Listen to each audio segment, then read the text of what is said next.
அதிமுக பொதுச் செயலாளர் எடப்பாடி பழனிசாமி பிறந்தநாள் விழா குறித்த ஆலோசனைக் கூட்டம் நெல்லை மாநகர மாவட்ட அதிமுக அலுவலகத்தில் நடந்தது. கூட்டத்துக்கு மாவட்ட அவைத் தலைவர் பரணி சங்கரலிங்கம் தலைமை வகித்தார். மாநகர மாவட்ட செயலாளர் தச்சை கணேசராஜா சிறப்புரையாற்றினார்.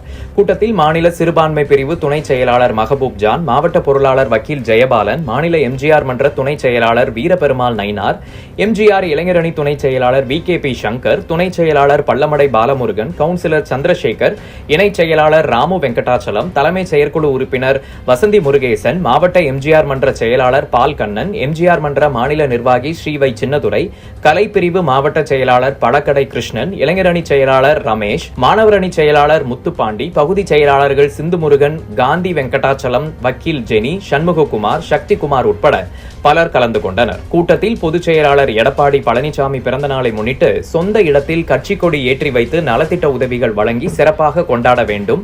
அதிமுக பாஜக கூட்டணி ஏற்படுத்திய பொதுச் செயலாளர் எடப்பாடிக்கு கூட்டத்தில் நன்றி தெரிவிக்கப்பட்டது. வரும் சட்டமன்ற தேர்தலில் அமோக வெற்றி பெற்று அதிமுக ஆட்சி அமைக்கும். அதற்காக நெல்லை பாளை சட்டமன்ற தேர்தல் வெற்றிக்கு அயராது தொண்டர்கள் பாடுபட வேண்டும். அமைப்பு செயலாளர் கருப்பசாமி பாண்டியன் மறைவுக்கு அஞ்சலி தீர்மானம் என்பன உள்ளிட்ட தீர்மானங்கள் நிறைவேற்றப்பட்டன.